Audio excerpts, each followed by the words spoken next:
Hello, you're listening to Count Richard von Coudenhove Kalergi.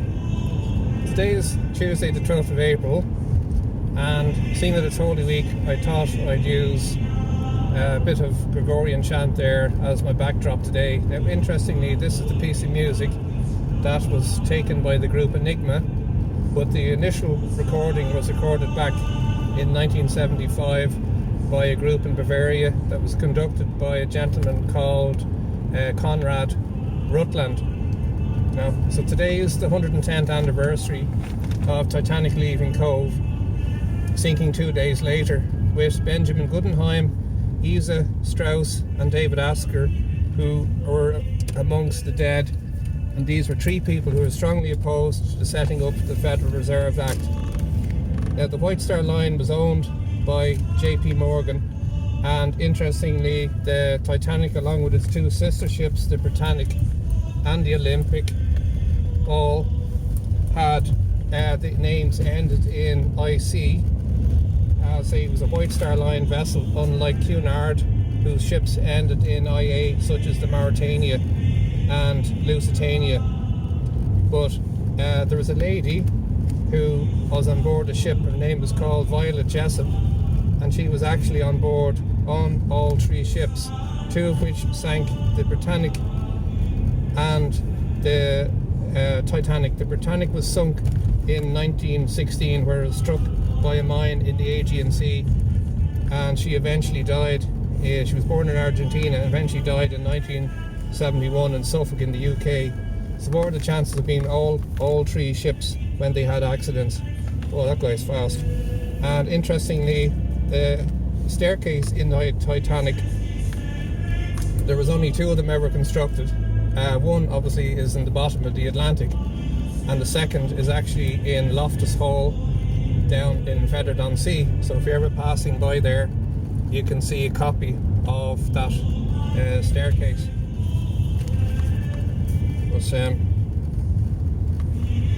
And during the week I actually had an interesting chat with a lady who was involved in mental health issues, including work involved in prisons. And I spoke about the risk benefits analysis and the mental health issues suffered from people as a result of the lockdown. And she was saying that she had, let's say, work involved with the prison service, and she was noticed that since the lockdown, that because prisoners didn't have access to drugs, that the mental health of the prisoners actually improved, strangely enough. But she was talking about children going through the first 2 years of their life where they had not been able to see people's faces, and what she believed would be a detrimental effect on their overall mental well-being.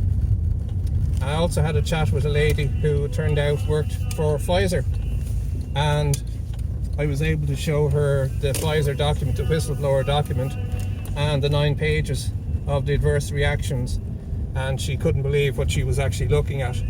And interestingly, these were the documents that Pfizer actually wanted to have hidden for 75 years. So thankfully, due to a judge having nothing to do with that, said that he wanted them made. So 55,000 documents were published, including this one.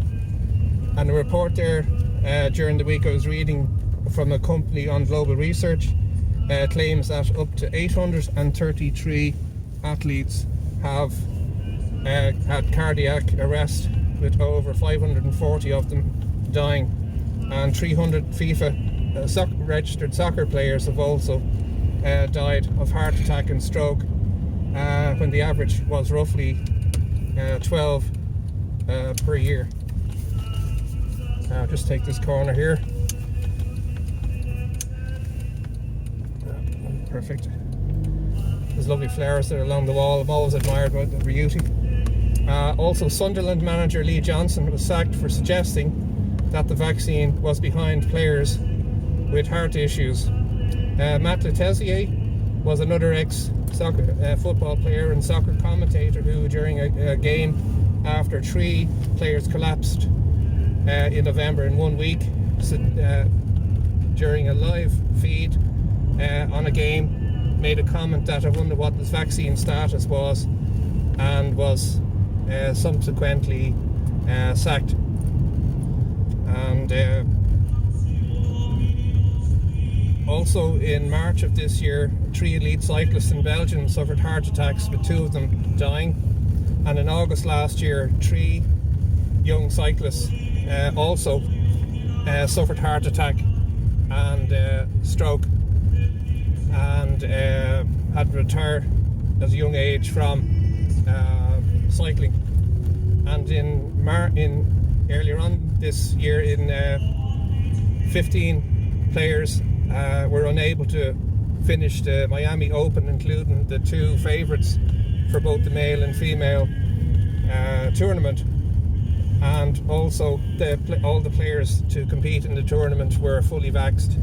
And Rafa Nadal also had to, although he lost his game, admitted after the game, his tennis match, that he had suffered chest pains and were like a needle into his heart.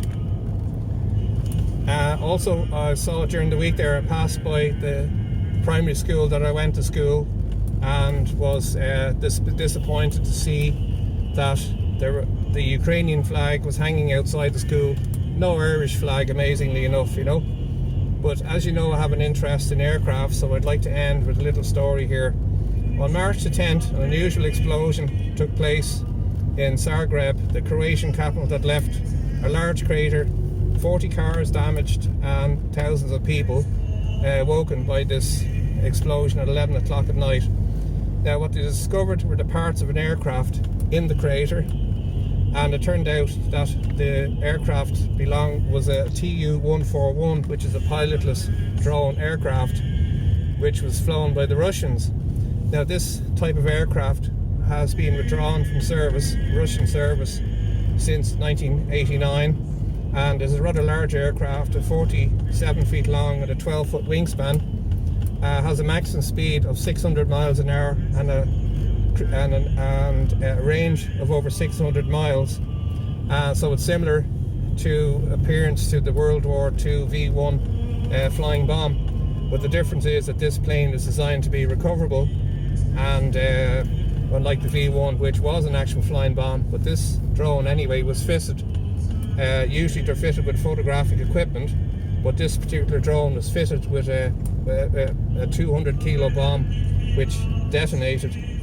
And it turned out that the drone actually came from the Ukraine, and it's believed that 14 of these type drones were in service with the Ukrainian Air Force, and that it may have been fired by the Ukrainians towards the Russians and had got lost and ended up.